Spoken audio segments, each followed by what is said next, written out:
அனைவருக்கும் வணக்கம். இன்றைக்கி நம்ம சட்டசபை நிகழ்வுகள் நீங்கள்லாம் பார்த்துருப்பீங்க. மனசுக்கு கஷ்டமான ஒரு விஷயம் நடந்திருக்கு. நல்ல விஷயங்கள் நிறையா நடந்திருக்கு. இன்றைக்கி சட்டசபைக்கு நமது வெற்றி தலைவர் விஜய் அண்ணா அவர்கள் வரல. மதியத்துக்கு மேலே தான் வந்திருந்தாங்க. அதை நீங்கள் பார்த்துருப்பீங்க. ஆனால் தரமான பதிலடி கொடுக்கக்கூடிய அவை நடவடிக்கை அப்படின்றது ரொம்ப சிறப்பாகவும் ரொம்ப என்ன சொல்கிறது, சிரிப்பலைகளுக்கு மத்தியில் காரசாரமான விவாதங்களோட சிறப்பாக போயிட்டு இருந்துச்சு. அப்போ சின்னதாக ஒரு கேள்வி எழுது. அது சொல்லும்போது மதிப்புக்குரிய நமது அமைச்சர் சொல்கிறாங்க, இந்த மாதிரி கலைஞர் அப்படின்னு சொல்லாமல் கருணாநிதி என்று ஒரு வார்த்தையை யூஸ் பண்ணுறாங்க. அப்போ நமது தமிழக முதலமைச்சர் அவைக்கு வந்துடுறாங்க. நீங்கள் எப்படி கலைஞர்னு சொல்லலாம், கலைஞர்னு சொல்லாமல் கருணாநிதி என்று சொல்லலாம், என்னடா அது? இப்போ என் பேர் இருக்குன்னா என் பேரை தான் சொல்ல முடியும். எங்களது அமைச்சர் நிர்மல்குமார் இருக்காங்கன்னா நிர்மல்குமார் சொல்ல முடியும். எங்களது முதலமைச்சர் விஜய் அப்படின்னா விஜய்னு தான் சொல்ல முடியும்.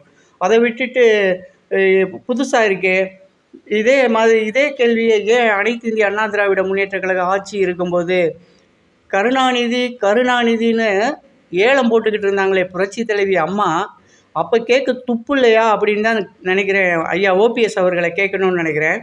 அன்னைக்கு நல்லா சிரிச்சுட்டு சரியான அம்மா பதிலடி கொடுத்தாங்க அப்படின்னு பேசிக்கிட்டு இருந்த ஓபிஎஸ் இன்றைக்கி எழுந்திரிச்சு அமைச்சரின் ஒரு மரியாதை இல்லாத ஒரு செயலாக பார்க்குறேன் அப்படின்னு நினச்சி சொல்லும்போது, நமது வெற்றி தலைவர் விஜய் அண்ணா உடனடியாக எழுந்திரிச்சு ஐ ஆம் சாரி அப்படின்னு சொல்லியிருப்பார்.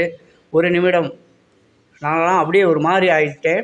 மன்னிப்பு கேட்க வேண்டிய அளவுக்கான ஒரு செயலும் இல்லை, மன்னிப்பு கேட்க வேண்டிய அவசியமும் இல்லை.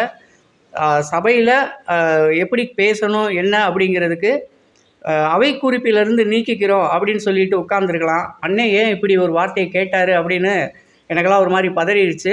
அப்படி கேட்க வேண்டிய அளவுக்கான ஒழுக்கமான அரசியல்வாதிகளும் இல்லையே. ஒரு ஒழுக்கமான அரசியல்வாதிகளும் ஒழுக்கமிக்க அரசியலோடையும் ஒழுக்கமாகவும் பயணித்த ஒரு அரசியல்வாதிக்கு பேரை சொல்லிட்டோம். இன்னைக்கு ஐயா மதிப்புக்குரிய காமராஜர் ஐயா பேரை திரு ஐயா மதிப்புக்குரிய எங்கள் காமராஜர் அப்படின்னு இல்லாமல் ஒரே ஒற்றை வரி பேராக சொல்லியிருந்தால் மன்னிப்பு கேட்கணும். மதிப்புக்குரிய ஐயா கக்கன் அவர்களை திரு கக்கன் அவர்களை அவர் பேரை ஒற்றை சொல்லில் சொல்லியிருந்தால் மன்னிப்பு கேட்கணும்.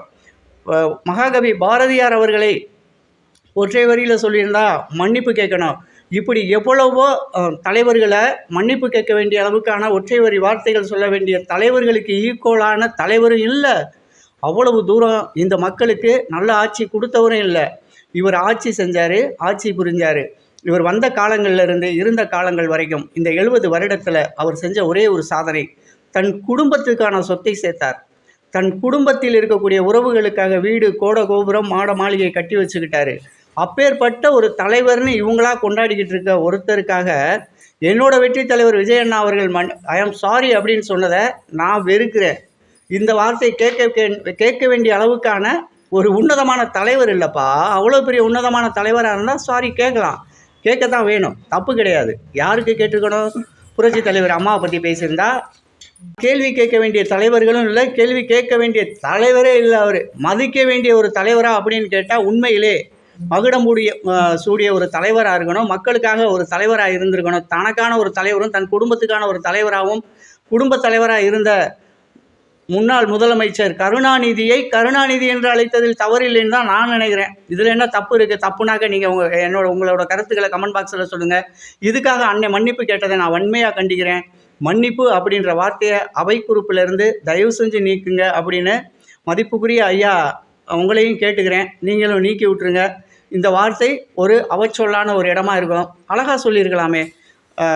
மரியாதைக்குரிய எங்களது மாண்புமிகு அமைச்சர், ஆமாம், இனிமேல் ஒன்று சொல்கிறேன் கேட்டுக்கோங்க.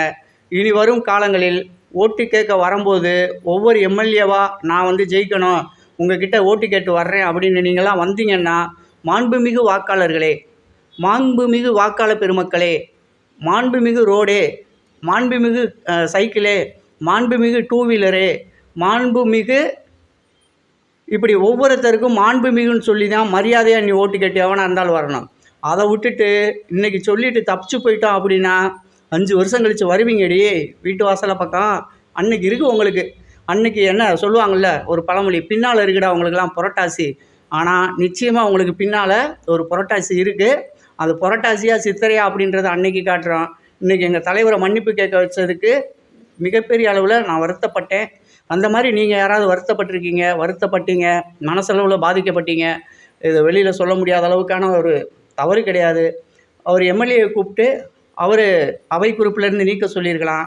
அமைச்சரை கூப்பிட்டு அதையும் செய்யலை. அண்ணன் டபக்குன்னு எந்திரிச்சு இதுக்கு முன்னால் இருந்த ஒரு தலைவர்களோட எடுத்துக்காட்டலாமல் உண்மையிலேங்க அவர் ஐ ஆம் சாரி அப்படின்னு சொல்லிட்டு வந்ததை விட பெருமையாக தான் நினைக்கிற மாதிரியும் இருக்குது ஒரு பக்கம். ஏன்னா இந்த சபை நாகரிகம் அப்படின்றது, இந்த சபையை மதிக்கக்கூடிய ஒரு தலைவர் அப்படிங்கிறது, இந்த மக்களால் தேர்ந்தெடுக்கப்பட்ட இந்த மன்னர்கள், அங்கே இருக்கிறவங்க பூரா மக்களால் தேர்ந்தெடுக்கப்பட்டவங்க, அவங்க எல்லாருக்குமான ஒரு முழு அங்கீகாரத்தை கொடுத்து நம்ம தலைவர் எந்த அளவுக்கு மதிக்கிறாரு அப்படின்றத இன்றைக்கி கண்ணால் நம்ம பார்க்க முடிஞ்சிச்சு. இப்படி ஒரு தலைவர் தமிழ்நாட்டுக்கு கிடச்சிருக்காரு, இப்படி ஒரு தலைவர் இந்த தமிழக மக்களுக்கு முதலமைச்சராக வாச்சிருக்காரு, இவரை வச்சு நம் வாழ்நாளையும் நம்ம வாழ்க்கையையும் உயர்த்திக்கலை அப்படின்னு வைங்க, இவங்க என்றைக்கு இருந்தாலும் நம்மளை தொடச்சி தரையில் கொண்டு போய் போட்டுருவாங்க. உண்மையிலே இது வரைக்கும் நீங்கள் நல்லா இருக்கீங்களான்னு கேட்ட முதல்வர் யாராவது இருந்திருக்காங்களா? மக்களே சாப்பிட்டீங்களா அப்படின்னு கேட்ட முதல்வர் யாராவது இருந்திருக்காங்களா? புரட்சித் தலைவர் எம்ஜிஆர், காமராஜர் ஐயாவுக்கு இருந்த உணர்வு எம்ஜிஆருக்கு இருந்துச்சு. எம்ஜிஆருக்கு இருந்த உணர்வு அம்மா புரட்சி தலைவிக்கு இருந்துச்சு.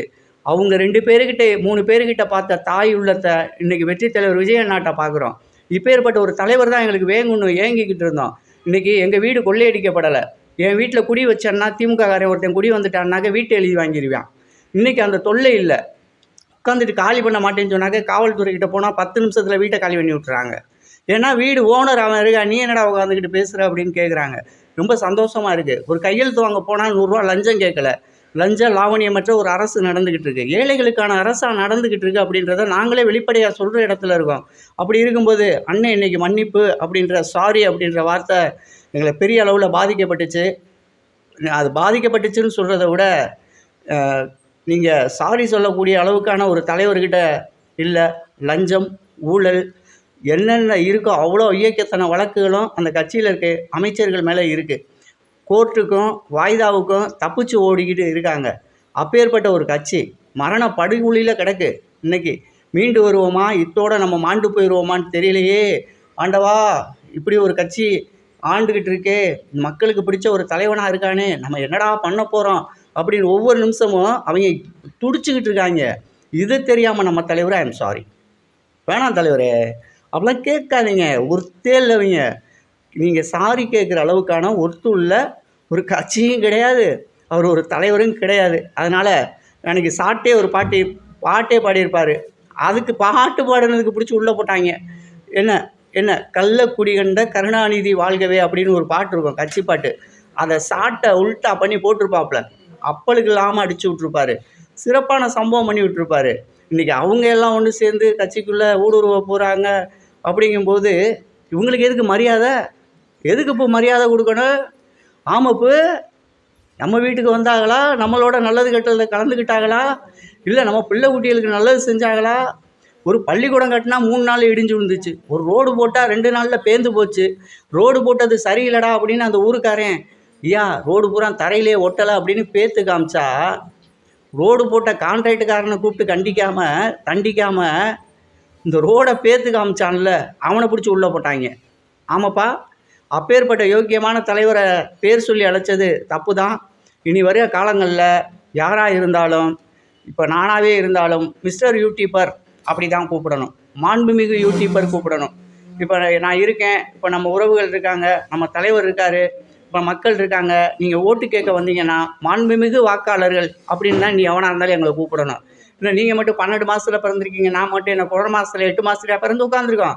நாங்கள் ஓட்டு போட்டதுலானப்பா நீங்கள் அமைச்சர்களாகவும் முதலமைச்சர்களாகவும் உட்கார்ந்து இருந்தீங்க. இன்றைக்கி உட்காந்துருக்க எங்கள் வெற்றி தலைவரை வந்து நீங்கள் இந்த மாதிரி பேசி நீ மன்னிப்பு கேட்க வைக்கணும் அப்படின்னு நினச்சிங்கன்னா மீண்டும் அது பாதாளத்துக்கு தான் திமுக போகும்.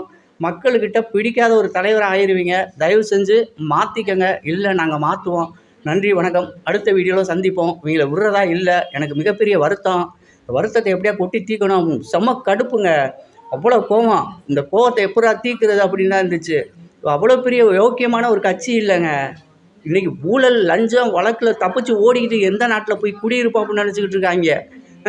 அப்படி ஒருத்தர் பேரை சொல்லிவிட்டாருன்னு சொன்னாக்க இன்னுமே வந்து ஓட்டு கேட்க வாங்கடியே.